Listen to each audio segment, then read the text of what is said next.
இவர் வந்து பார்த்தீங்கன்னு சொன்னால், இவர் வந்து தனிப்பட்ட குரோதத்தின் காரணமாக தாவேக அரசை குறை சொல்லிக்கிட்டே இருக்கிறாரே தவிர வேற ஒன்றும் எதிர்கட்சி தலைவராக அவர் என்ன பண்ணாரு, எதுக்காக அவரை அரெஸ்ட் பண்ணாங்க? இது ஒரு பெண்களை பொது இடத்துல அவமானப்படுத்துன்றது தானே. ஆனா இன்னைக்கு ஒரு சொட்டு தண்ணீர் கூட வரல. செங்கோட்டையனை தவிர வேற யாருக்கும் அந்த அளவுக்கு அரசியல் அனுபவம் இல்லை. அதனால கொஞ்சம் கஷ்டப்படுவாங்க, சிரமப்படுவாங்கன்னு தான் நான் நினைச்சேன், எதிர்பார்த்தேன். ஆனா என்னுடைய நினைப்பு தப்பாயிடுச்சு.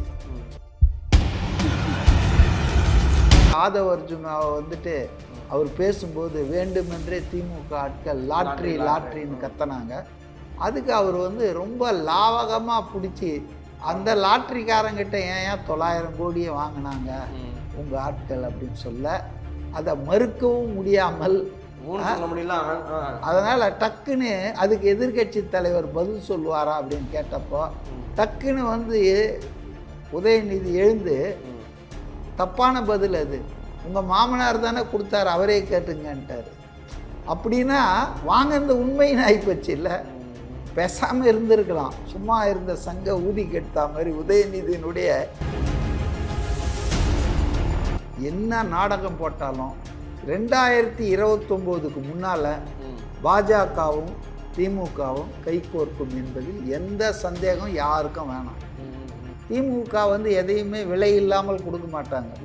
அவங்க என்ன பேசுகிறாங்கன்னா, இடியில் எங்கள் ஆட்கள்லாம் மாட்டியிருக்காங்க இல்லையா, நேரு, செந்தில் பாலாஜி, சேகர் பாபு, இப்படி பல பேர் மாட்டி, இப்போ அவங்களுக்கெல்லாம் நீங்கள் விட்டுறணும், அவங்க மேலே நடவடிக்கை எடுக்கக்கூடாது அப்படின்றத ஒன்று கேட்குறதாகவும், அதுக்கு அடுத்தது சிபிஐ கேஸ் நடக்குது இல்லையா, கரூர் இன்சிடெண்ட்டை பற்றி, அதில் தாவேகா தான் இதுக்கு காரணம்னு நீங்கள் சிபிஐயை அறிக்கை கொடுக்க சொல்லணும்.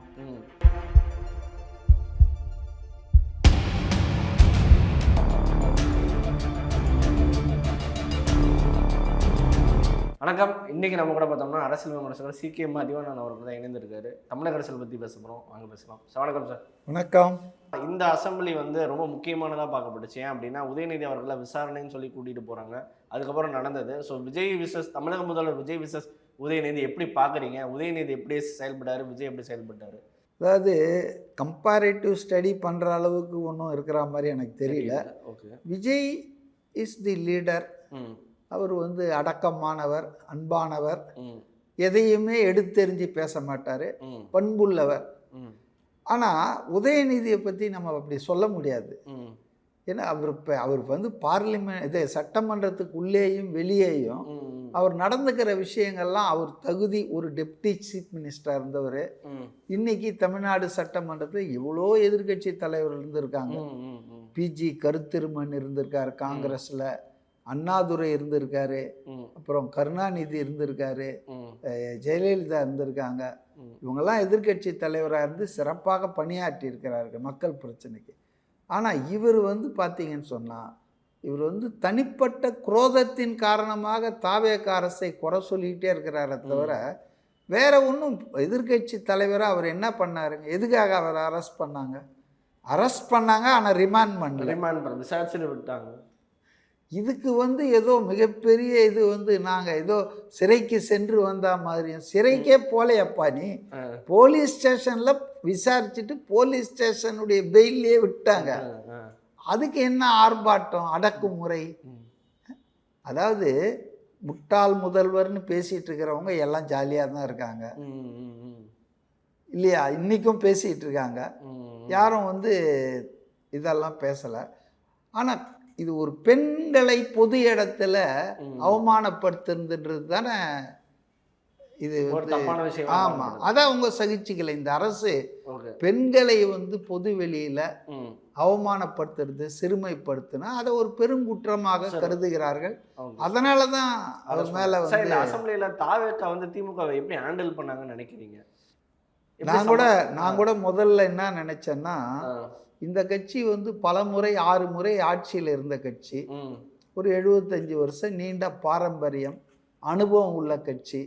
எல்லாரும் ஒரு 6 வருஷம் 6 தடவை எம்எல்ஏ, நல்லா 4 தடவை அமைச்சர். நிர்வாகத்திலும் அனுபவம் வாய்ந்தவர்கள், எதிர்க்கட்சியாகவும் பல முறை அனுபவம் வாய்ந்தவர்கள். துரைமுருகன் இல்லைன்னா கூட KN நேரு, தங்கம் தென்னரசு, ஏவா வேலு, இப்படி சேகர் பாபுலாம் இருக்காங்க.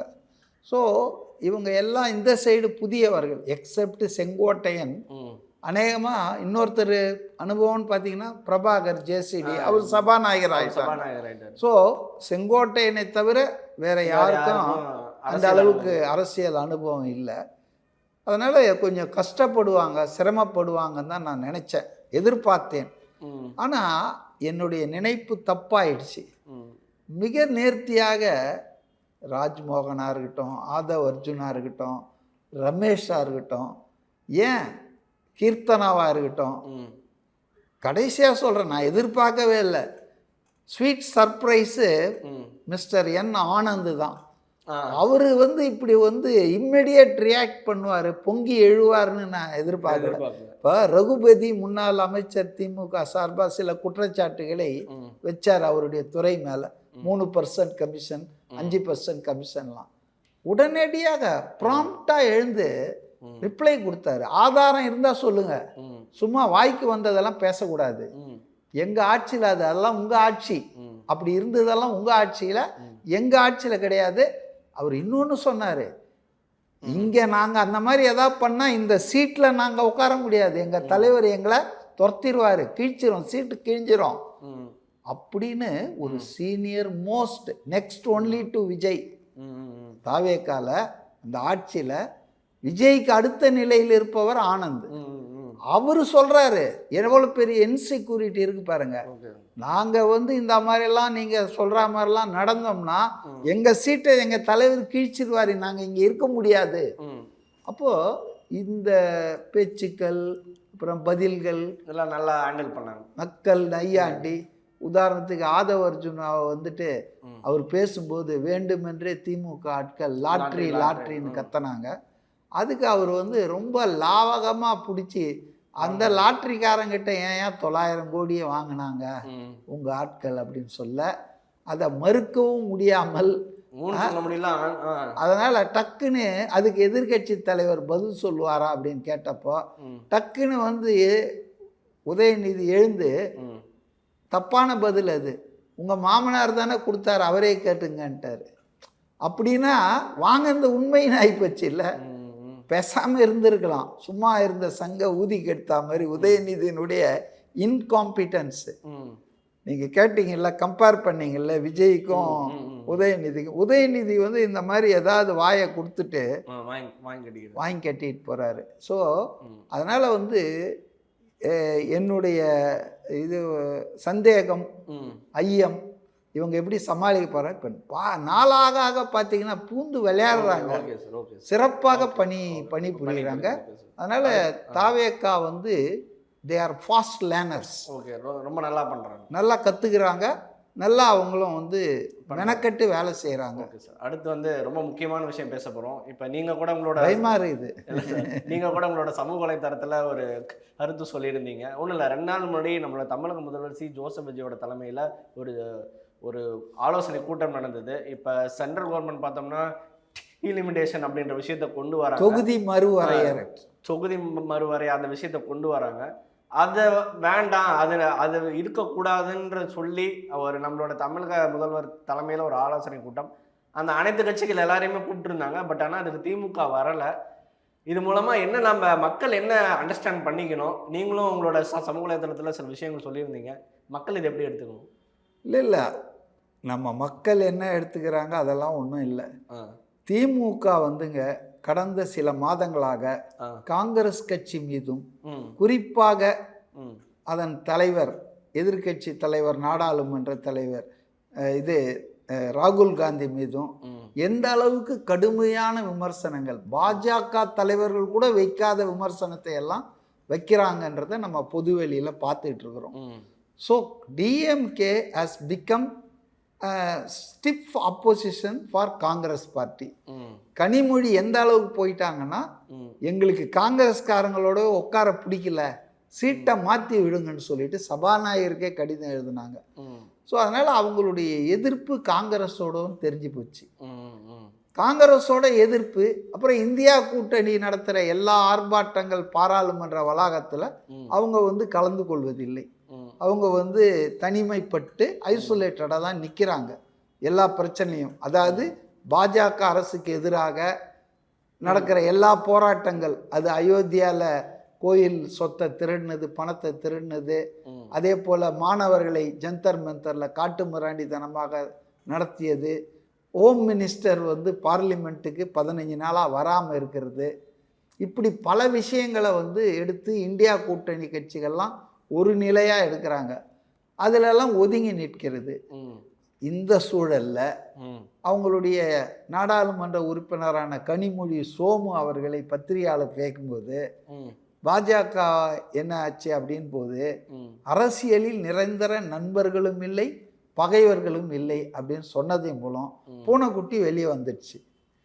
ஸோ டெல்லியில் ஒரு தகவல் முன்னாலே சொன்னாங்க, ம், லண்டனுக்கு போகும்போது பேரனுடைய பட்டமளிப்பு விழான்னு சொல்லிட்டு போனார். ஆனால் அங்கேயே பாஜக எமிசரிஸ் தூதுவர்களோடு பேச்சுவார்த்தை நடந்தது. நாங்கள் ம், அதுக்கு முன்னால் கூர்கில் போய் தங்கியிருந்தாங்க ம், உதயநிதி ஸ்டாலின் சபரீசன்.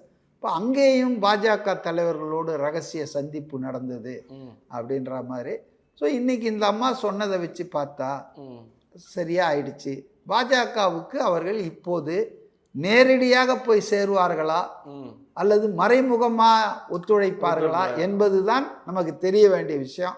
ஆனால் என்ன நாடகம் போட்டாலும் 2029க்கு முன்னால் ம், பாஜகவும் திமுகவும் கைகோர்க்கும் என்பதில் எந்த சந்தேகம் யாருக்கும் வேணாம். ம், ம், ம், ஸோ பாஜகவை வந்து நெருங்கி கொண்டிருக்கிறது திமுக. ம், இப்போ பார்த்தீங்கன்னு சொன்னால் இந்த டீலிமிட்டேஷனை கடந்த காலங்களில் மிகப்பெரிய அளவில் எதிர்த்து ம், மாநாடுகளை நடத்தியவர்கள், கருப்பு சட்டை போட்டு அதை கொளுத்தியவர்கள் ம், திமுகவினர் தான், ஸ்டாலின் தான்.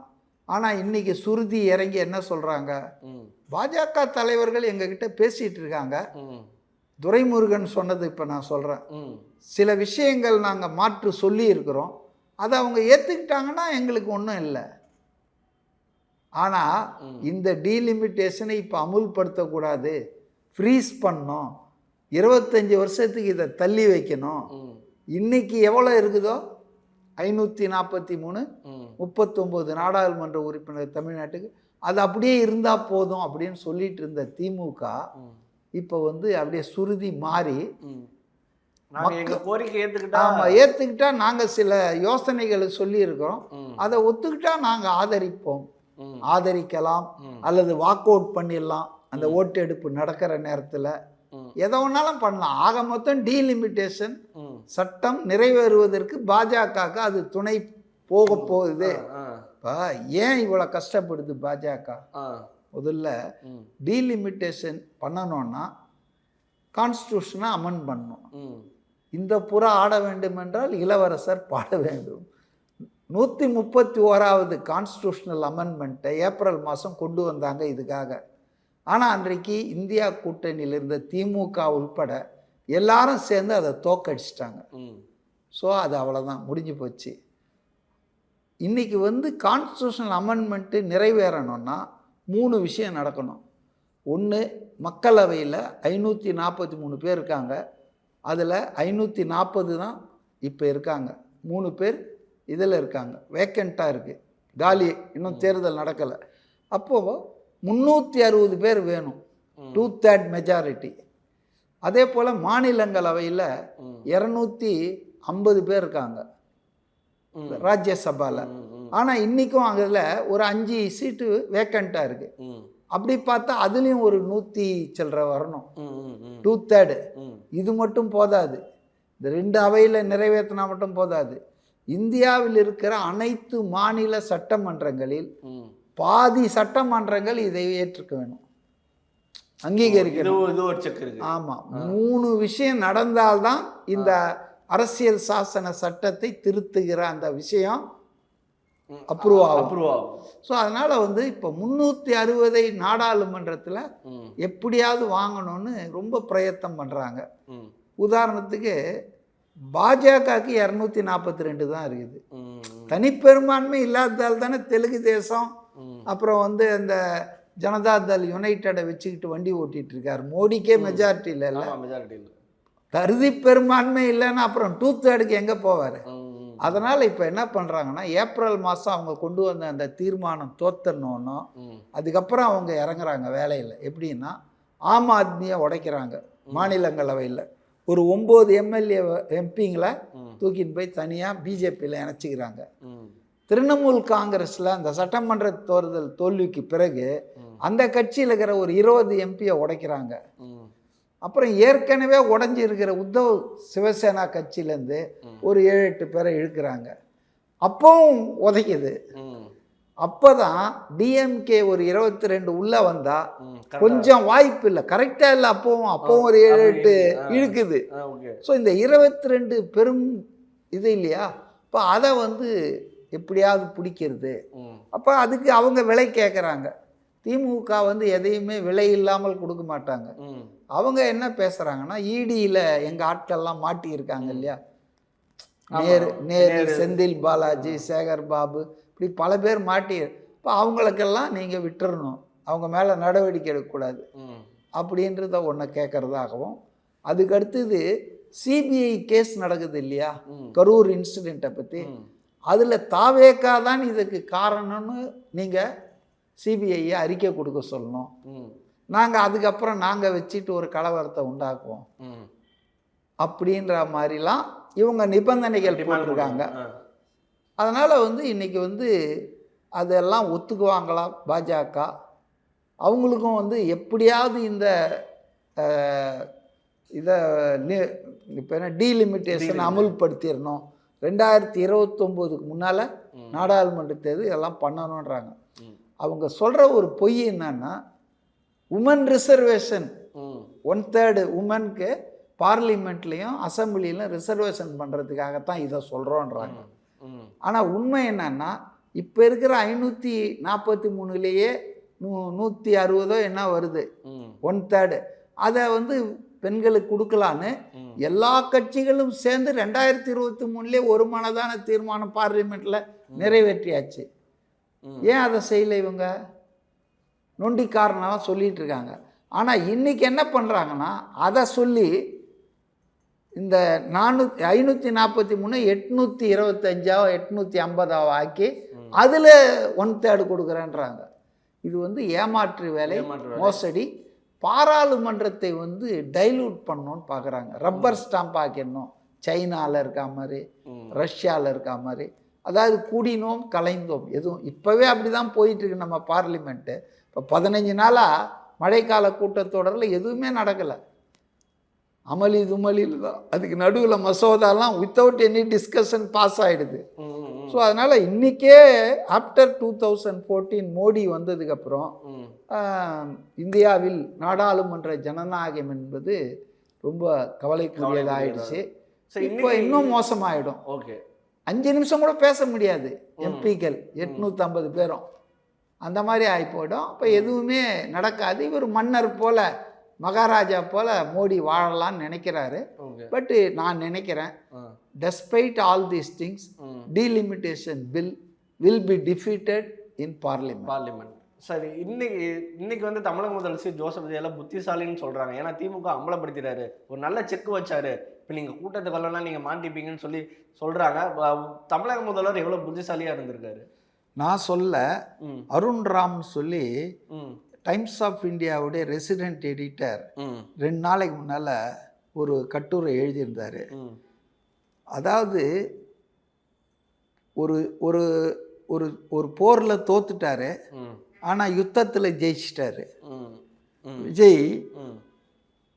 அதாவது ஒரு வாரில் ஜெயிச்சிட்டாரு, ஆனால் ஒரு இதில் வந்து தோத்துட்டாருன்னு. என்ன அவர் என்ன சொல்ல வர்றாருன்னா, நட்சல்ல அந்த கூட்டம் கூட்டினார். 57 எம்பிங்க இருக்காங்க தமிழ்நாட்டில், ஆனால் 19 பேர் தான் வந்தாங்க. அதில் அவருக்கு தோல்வி. ஆமாம். ஆனால் எதில் அவர் ஜெயிச்சிட்டாருன்னா, பாஜகவை எதிர்ப்பதில் தமிழ்நாட்டில் தாவேக்கா தான் முதன்மையானது. திமுக விலை போயிடுச்சு, பாஜகவோட துணை போயிடுச்சுன்றத பெரிய விஷயத்தில் அரசியல் ரீதியாக ஜெயிச்சிட்டாரு. நம்பர் சொல்லி அவருக்கு ஆள் வரலன்னு சொல்லலாம், அதில் அவர் தோல்வியலாம். அது ஒன்றும் பெரிய விஷயம் இல்லை, அவருக்கு எம்பியே கிடையாது, இது பார்லிமெண்ட் சம்பந்தது. ஆனால் ஒரு கொள்கை அடிப்படையில் அரசியல் ரீதியாக அவர் ஜெயிச்சிட்டாரு. தான் பாஜகவை தமிழ்நாட்டில் எதிர்க்கிற சக்தி உண்மையாக மெய்யாக.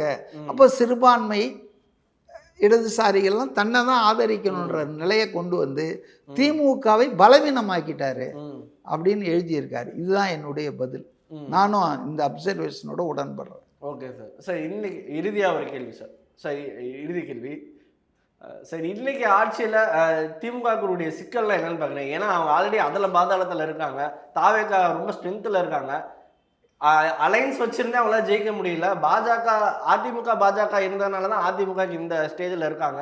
ஸோ திமுக பாஜக சேர்ந்தா எதிர்காலம் என்ன ஆகும்னு நினைக்கிறீங்க? எதிர்காலம் சூன்யம். எதிர்காலம் என்பது பாஜகவோட யார் போனாலும் அவங்களுக்கு இருக்காது. பாஜக என்பது தமிழக மக்களால் வெறுக்கப்படுகிற ஒரு கட்சிங்க. மதவெறி கூட்டம் என்பதை தமிழ்நாட்டில் இருக்கிற எல்லோரும், குறிப்பாக சிறுபான்மையினர், தலித்துகளுக்கு நல்லா தெரியும். தமிழ்நாட்டில் ஒரு ஆள் ஜெயிக்கணும்னா சிறுபான்மையினர் ஆதரவு வேணும், தலித் ஆதரவு வேணும். இந்த ரெண்டு ஆதரவையும் இவ்வளோ நாளாக வச்சுக்கிட்டு தான் வண்டியை ஓட்டிகிட்டு இருந்தது திமுக ப்ளஸ் கூட்டணி பலம். இப்போ இது எதுவுமே இல்லாமல் நிர்கதியாக நிற்கிது. இப்போ மூழ்கிட்டு இருக்கிறவன் ஒரு பாறாங்கல்லையும் கட்டி விட்டா எப்படி இருக்கும்? திமுக ஆல்ரெடி இதுதான் மூழ்கிட்டு இருக்க கப்பல்.